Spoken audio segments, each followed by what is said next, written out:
both very much and for coming over to Fort Worth, leaving the fantastic city of Hearst. But we are here tonight to talk about Dominica.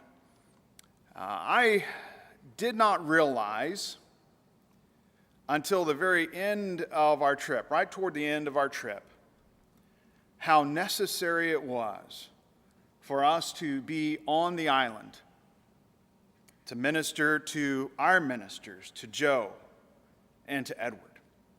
And I didn't realize until toward the end of the trip how necessary it was for us to be there too, to renew that connection. If you think about the last 5 to 6 years in Dominica, what's happened? Brother Edward lost his spouse. He's our minister in Good Hope, Dominica. We'll talk about where that is in a little while. Then came Hurricane Maria, bringing almost total destruction to the island.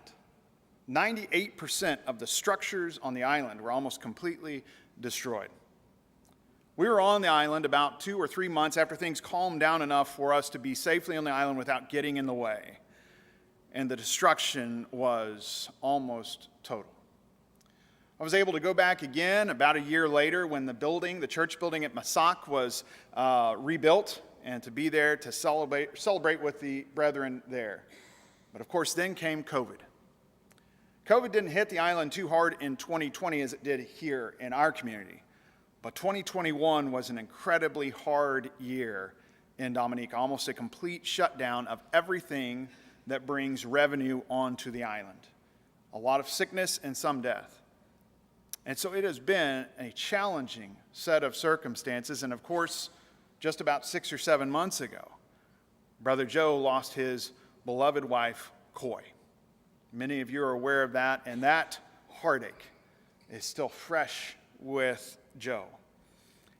And so this trip was very much necessary to encourage, to support, to build, and to strengthen that bond. I know that was a fairly heavy entry. We did have quite a bit of fun on this trip. When you travel with a 10-year-old and a 14-year-old and you go to a beautiful island that's called the Nature Island, you have to have some fun. If you're on Facebook with me, you've seen some of these photos already. Christy, it may not be working. Can you just go ahead? Oh, I'm pushing the wrong button, that's why. There we go. Oh, I went the wrong way. Here we go. I never use the remote here. So you've seen some of these photos already. This is Emerald Pool, a fantastically beautiful place, kind of in the middle of the island, a 40-foot waterfall with an emerald-colored pool at the base. That is that little person there in the photo. That's Claire. That's the scale of this waterfall. I will compliment the girls. This, of course, is the first time for the girls to go to the island, first time for Brienne to go to the island. This was my 6th trip to Dominica. I went twice with Bob. Then I took the college group back at one point. We went right after Hurricane Maria.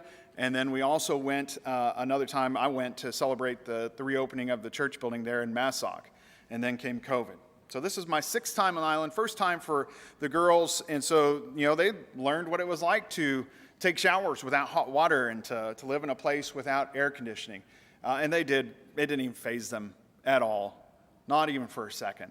And they joined right in and really enjoyed themselves and enjoyed learning about the island too and experiencing so much of the culture. When we go, we stay with Joe in his house. And so you experience as much as you can what it's like to live in Dominica. One of the days we went down to Roseau, the capital of Dominica, and we went to the local market. Everything grows on the island. I was talking with Robert for quite a while this morning. Robert would love to live in Dominica. There is no spring, summer, winter, and fall. It's one constant season of growing. Joe took the top from that pineapple and set it in the ground, and it will grow. You don't have to do anything to it in Dominica. It will grow into a pineapple plant and produce pineapples because that's the way it works in Dominica. It's a fantastically beautiful island that I think everyone who's ever gone to absolutely falls in love with. And we had an opportunity to experience a lot of things. Brother Romaine, who's the preacher up in the Portsmouth, the northern portion of the island, the Portsmouth Church of Christ, said you need to take the girls on the Indian River. You need to go on this boat ride with the girls. And so we did. But what was interesting about our times where we traveled, it seemed like almost everywhere we went, we ran into someone who was a member of the Church of Christ. We ran into someone who was aware of the Churches of Christ, and we for sure ran into someone who knew Brother Joe. It's an island of 70,000 people, 29 miles by 14 miles wide, a small little island. And of those 70,000 people, I think 35,000 of them know Brother Joe. When we're making the journey from Massac over to the other side of the island for the airport, it's about a 2-hour drive to get from one side of the island across 14 miles to the other side. I would say that we ran into 50 or 60 people standing outside their house or their business who waved and said, "Brother Joe," as he drove by. When we're out on this river cruise, the halfway point where we get out to stretch our legs, we're visiting with a woman who's there from Manhattan, but she grew up on the island. She now lives in Manhattan. She's a professional chef in Manhattan. She's asking us why we're at the island, what brings us to Dominica. And we told her that we're visiting some of our friends with the Churches of Christ on the island. And she said, "Well, I grew up going to the Portsmouth Church of Christ. I was baptized there when I was 15. I said, "Well, you must know Brother Romaine." And she looked at me with a shocked look. "You know Brother Lewis?" I do. I sat in his house yesterday and had lunch. And it's amazing the reach that the churches have on the island. Brienne had lined up on TripAdvisor a snorkeling trip for the girls. Joe and I sat on the beach while the girls were snorkeling, and we talked about ministry. We talked about the church. Girls were having a good time. While we were waiting for their snorkel guide to show up, we were kind of wondering if we were in the right place. This car pulls up. The fellow gets out, and he says, "Brother Joe!" And it turned out to be a brother in Christ from the Scott's Head Church of Christ, who runs a snorkeling business and a diving business and a whale watching business. So if you ever go to the island, I'll introduce you to Selwyn, who will take good care of you and help you to have a fun adventure on the island. In our travels, the things that we did for fun while we were there, it was amazing to see the impact that Brother Joe, Brother Edward, the other preachers and members of the Churches of Christ are having on the island of Dominica. But here's the question that Brother Edward started worship with last Sunday, a worship service at the Good Hope Church of Christ. That's inside their building. It's a wide-angle lens. It's not quite that big. 24 people gathered to worship God. And he started off with this question. I wonder if the Bridgewood Church of Christ knows the good that they have done in Dominica. I want for you to consider that question. Do you know the good that our congregation has done in Dominica? For some of you, this is the first time you're hearing about this work. Even though it's been going on for 40 years, you're new to the congregation. And so I want to introduce you to the good that the church has done in Dominica. So just in case you don't know where Dominica is, there's a map. Hopefully you can see it pretty well. You can see where we are in Dallas. You can see the flight path that we now take from Dallas to Miami. This is a big change. This is a game changer in getting to Dominica. Every time I've ever been with Bob or any other group, we have to fly down to San Juan, Puerto Rico, spend the night, spend a lot of money on a hotel, and then hop on a puddle jumper prop plane and fly down to the island from Puerto Rico the next day. This time, we're able to leave DFW at 5 in the morning. It's exciting to get a bunch of kids up at 5 in the morning to hop on a plane, go through TSA. But we hop on a plane, we made our connection, and by 2 o'clock in the afternoon, we're on the island.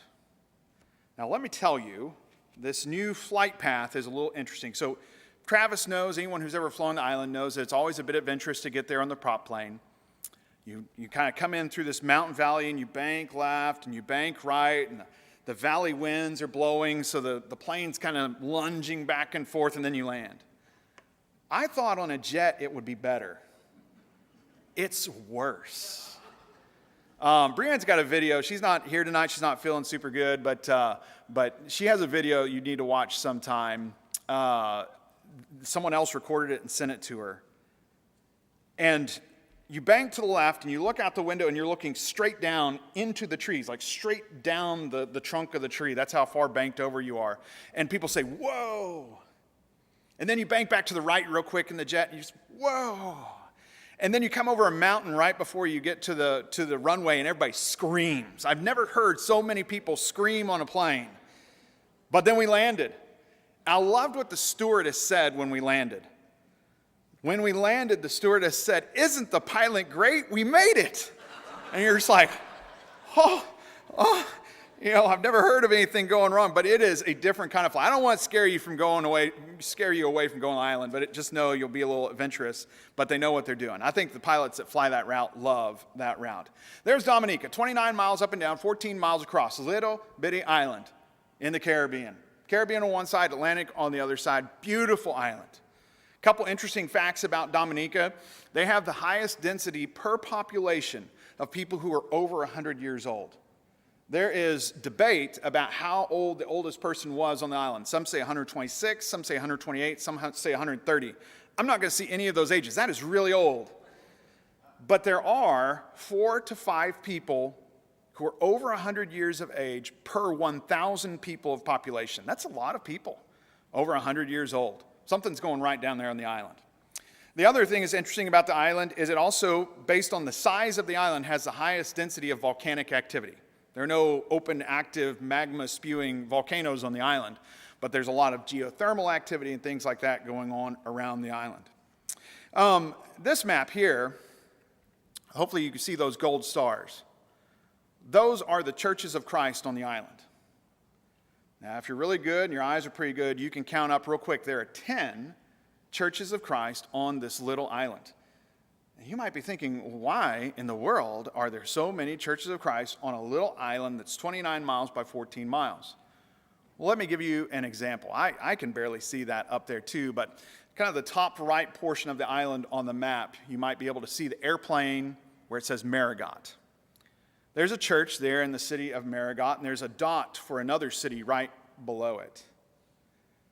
That dot is about a 20-minute car ride away. While we were going to the airport, while we were leaving the island, Brother Joe said, "You see this place here? This is where a faithful sister in Christ used to live. She's gone on to her reward now.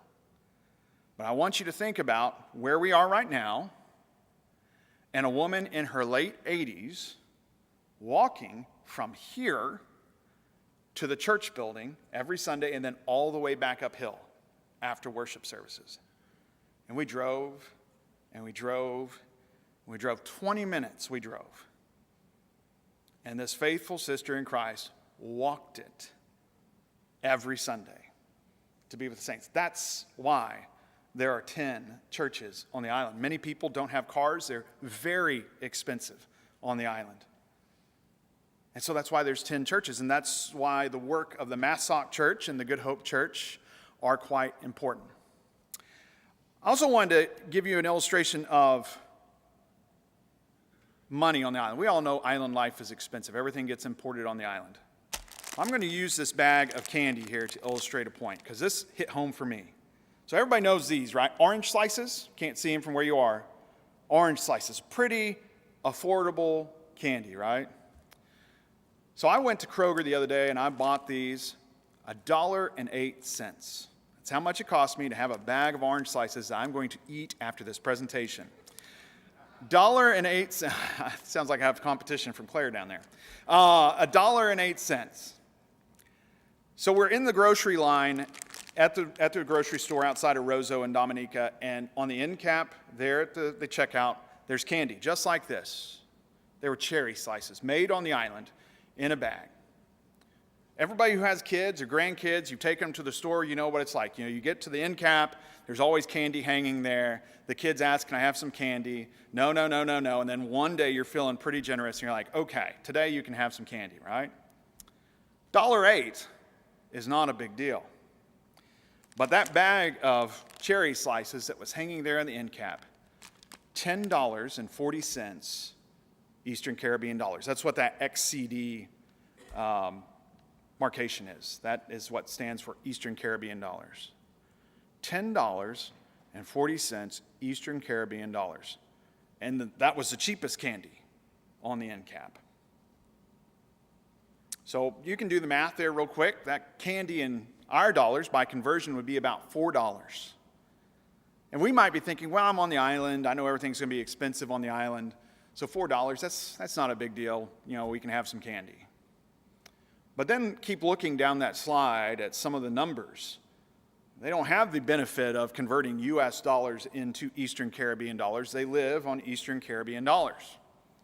So what's minimum wage? It just got changed about a year ago to $7.50. You can see the conversion in U.S. dollars, which we understand a little bit better, $2.80 an hour is minimum wage on the island. A lot of you are teachers, know teachers, and so you know about compensation for teachers, so I pulled up that number. Somewhere in the range of $20,000 to $25,000 Eastern Caribbean dollars is the wage for a teacher, and that is a pretty good wage on the island. The top 1% of income earners on the island top out at about $65,000 EC. There's only a few, very few jobs that make that kind of money. More are in this price range. So you can see that's about $7,500 US. You're paying for groceries. You're paying about $7 or $8 a gallon for gas if you have a car. You're paying for rent or property that's very expensive as well. Most people on the island have 2 or 3 jobs just to make ends meet. Almost every family that I talk to, both husband and wife, work. It is financially very hard to make a living on the island. That's why you see many folks from the island leaving to go to other islands, go to the U.S., go to the UK, go to Canada, so that they can make a livable wage and they send money back home to their relatives. What we see is a real challenge for the church. Because if you're spending money to eat, money for the basics of life, of course, there are taxes to pay, what is left to support the church with? This is a real challenge to the ongoing work that we have in Dominica. And so I wanted to plant that thought there, and it all started with a bag of cherry slices. I would imagine that it's very rare for someone who lives on the island to be able to buy their child just a treat at the grocery store without really thinking about it and planning for it. And of course, we always take Bibles with us because Bibles are a luxury that people save and scrimp for. A Bible, I've seen some of them in stores, might cost something like $150 EC. Look at those pay scales. Realize what that costs for someone to buy a Bible. And so we're thankful to be able to take those and to give them away. I want you to have that in mind as we continue on thinking about the work in Dominica. But also, this visual came from a discussion at the food pantry with one of the other volunteers. The idea that when we're looking for financial stability, the biggest step to get to is that first rung on the ladder. And many people work very hard in Dominica to achieve that financial stability. The challenge on the island is that every 5 years, 10 years, 15 years, 20 years, a hurricane comes along. A tropical storm comes along and washes away everything that you've built. Since we've been involved in the work, Bob was there shortly after Hurricane David that almost completely wiped out the island. And about 37 years later, here comes Maria.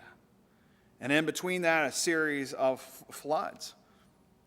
And so they keep going. They keep rebuilding. It is a resilient people.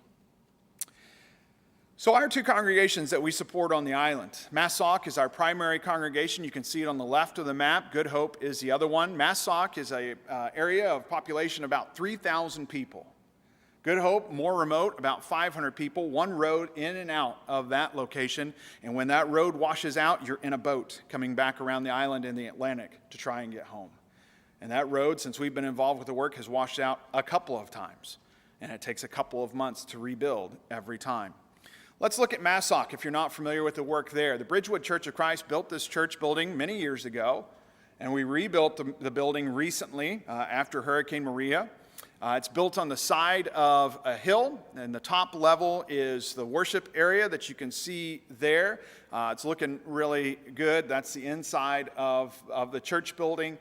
It is one of the larger church buildings on the island, and I would say, just from my personal observations, it is a hub of activity for churches of Christ on the island because of the work of Brother Joe and many of the members there. A lot of things that come onto the island, communion supplies, tracts, Bibles, things like that, get dispersed and distributed through Massac. And Joe heads up a lot of the meetings of ministers that happen on the island. They have a great network of ministers who work together on the island. That's a side view because you can see that at the top, that's the worship area up there. And then down below is the residence where Joe and Darren live. There's another residence area down below there. The bottom bedroom is where Brianne and the girls and I all stayed. Joe always accommodates us very well. We're always thankful to stay there with him. It was a different kind of trip. I'm not going to lie without Sister Coy being there. Sister Coy was always so hospitable. And I know that Joe was even nervous about hosting us without Coy to be there. But we found our new balancing point in our relationship, and it was a fantastic time together. But that's a look at the building. The building, of course, is not the church. The people are.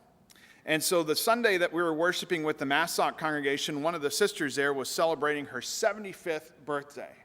And so they gathered at Corona, where Coy's restaurant was, and you can see how lush and green the surrounding area is in the background there.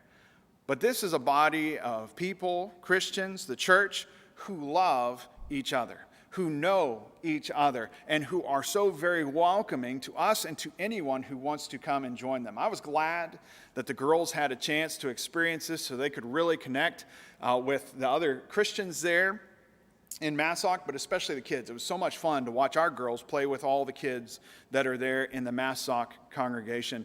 And it was fun to see, how active a 75-year-old is on the island. It was one of the most lively birthday parties, and it went on for like 4 or 5 hours that afternoon. But it was also a chance for them to enjoy a lot of the food from the island, the unique food that's fantastic. But it was great to spend time with the church there. There's Brother Joe. Joseph LeBlanc. Joe preached and taught while we were there, and he is as dynamic as I've ever seen him. Even with all the hardships that he's faced in the last few years with Maria, with COVID, and the loss of his spouse, he still loves to proclaim the gospel. He loves Jesus, and he loves to tell people about Jesus. And it was so good to hear him preach and to teach. The church meets on Sunday mornings, and then they're on Zoom on Sunday evenings and Wednesday evenings. Most of the congregations are not meeting in the evenings right now and on Wednesday evening. And so it's good for them to continue their efforts. And what's neat about the technology is we could join in any time that we wanted to on a Sunday evening or Wednesday evening. And they would love that. There's a picture of Joe with his children who live on the island. Deslin there in the yellow dress, and her husband Colonel have 3 kiddos. Elijah there next to Joe in kind of the coral-colored shirt is very active with the church, preaches and teaches a lot, great song leader. He and his wife have 2 children. One of them just graduated from high school. And then Darren is there. Darren lives with Joe, is not married, and runs a photo and video production company and does a great job with a lot of production work for the church. Joe does have one other child, Karen, who lives here in New Jersey in the States. And so, again, folks who travel into the States to make a little bit more income. Good Hope. That community of 500 folks, very remote on the Atlantic side of the island. I put this split photo here. This is the top photo is Brother Wallace Hood out there on top of that slab, on top of the foundation after the old wooden structure that the church met in Good Hope was completely blown away by Hurricane Maria. But now look where they are because of your generous support. They have a building to meet in again. It's actually made of cinder blocks and could probably withstand a big storm now. It's a fantastic spot. It's a challenging area to minister in because it is so remote. But Brother Edward does a great job of continuing the work there on that side of the island and is very well known in the community as well. Here's another look at the church building. Almost everything is constantly under construction in Dominica. They're always looking to improve and to grow. And there's a look at Brother Edward. I cannot think of a time when I've heard Brother Edward more fired up. He led singing and preached. And his singing was fantastic. I've got some recordings of the singing there at Good Hope if you want to hear them. It is the kind of singing that just puts chills on your arm. And Brother Edward is also one who loves to proclaim the gospel, the message of Jesus Christ. Brother Edward is 74, and Joe is 72. I was asked to give a word of encouragement to the Good Hope Church last Sunday at the conclusion of their worship service, so I turned the question back on them. Brother Edward asked, I wonder if the Bridgewood Church of Christ knows the good they've done in Dominica. And so I asked the congregation there, do you know the good that the Good Hope congregation has done for Bridgewood? The same could be said of Massac. The encouragement that they give us, the connections that we have, and I want to demonstrate a few things for you, that if you weren't aware of them, the benefit that they give to us here at Bridgewood, and really on a larger scale. Put this world map up here with different zones highlighted in red.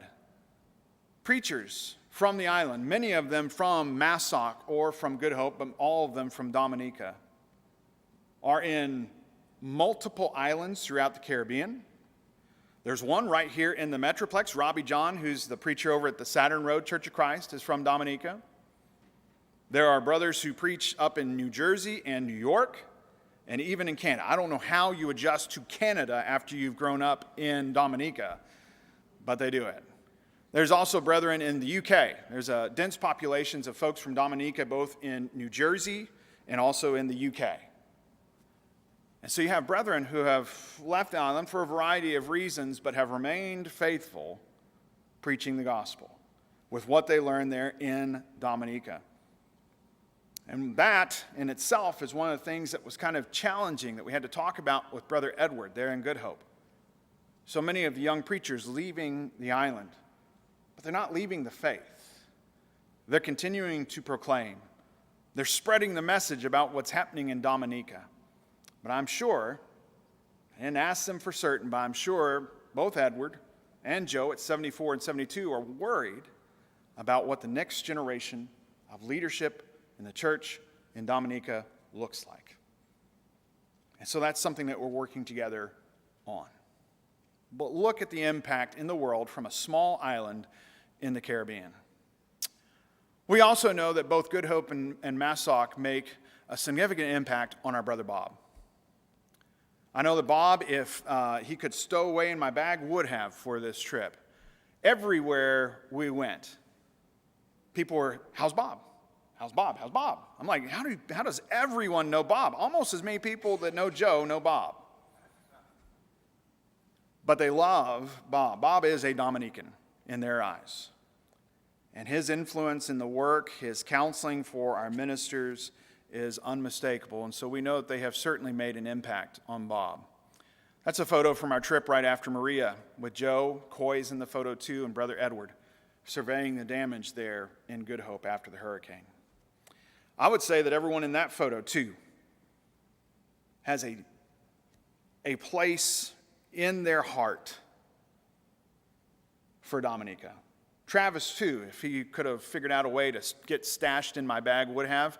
He has urgent responsibilities here with Dennis and his wife. But I know he looks forward to future travel times where he'll be able to go to Dominica too with his family. But for Wallace, I know Wallace and I still talk. I texted with him a lot about this trip and about the work in Dominica, and he was excited to hear the feedback. So many of the college students who have gone with us the impact that's been made. And so many of you who have never even been there love to hear about the work in Dominica. The good work of the Good Hope congregation and Massac certainly makes its impression. For me specifically, the relationship that I've been able to take on with Edward and with Joe.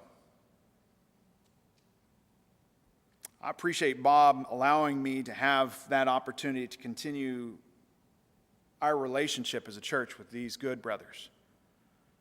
I learn a lot from them. I learn a lot. A lot of our community outreach is based in the things that I have learned from Joe, seen in Joe, seen in Edward, and their work of being a part of the fabric of the community. Knowing that a good preacher needs to be out meeting people, seeking the lost, building connections, looking for opportunities to share the message. That's what I've learned from them.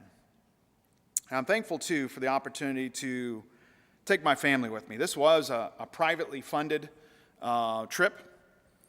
We had a private donor who paid for our air transport down there. It's not something that came out of the church budget. This experience for Brienne, it's the first time that she's gone out of the country since our girls were born.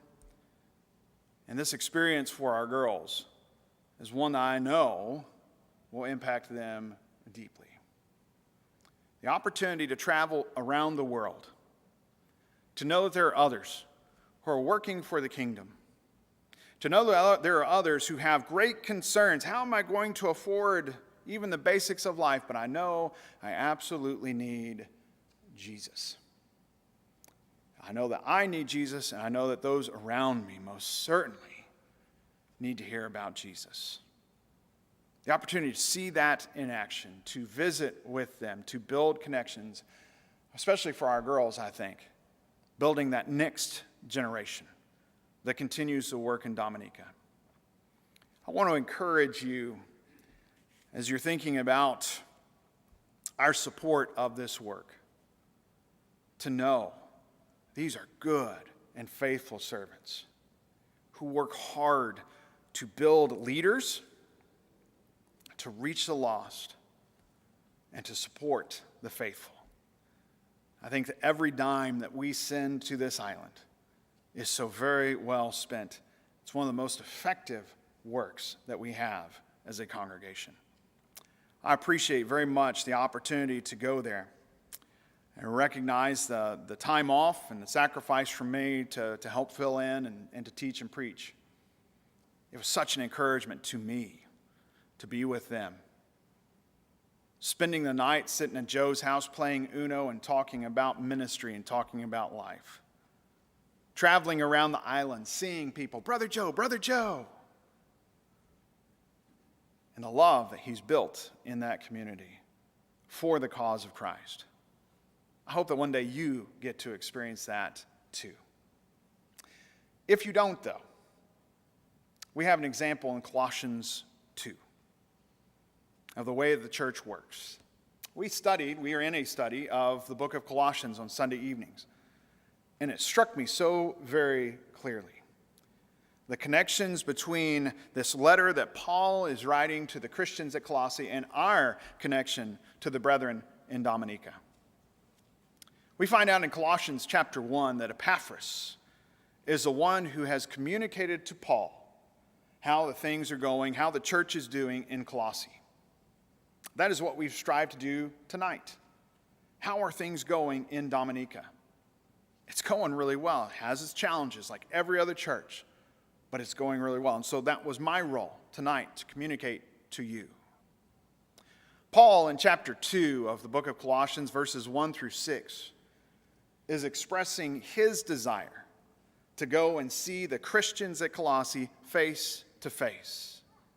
To see them face to face so that he can encourage them in continuing their good work of reaching the lost with the message of Jesus, in continuing the good work of teaching others about salvation.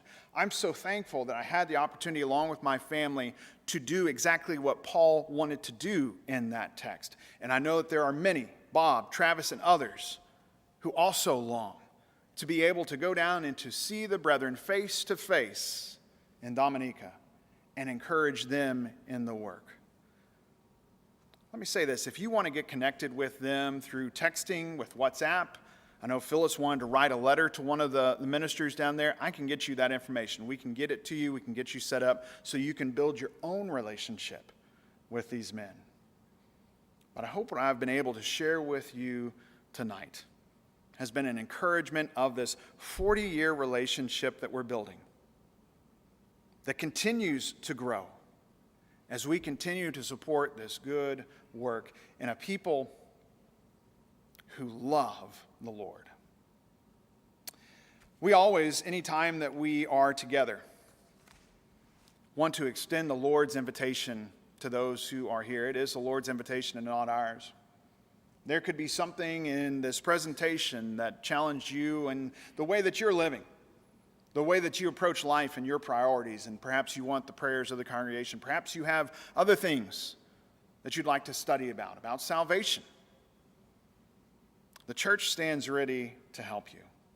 The Lord's invitation is always open, but at this time we extend it specifically to you if you have a need. If there's something that we can help with, please let us know by coming forward as we stand and sing.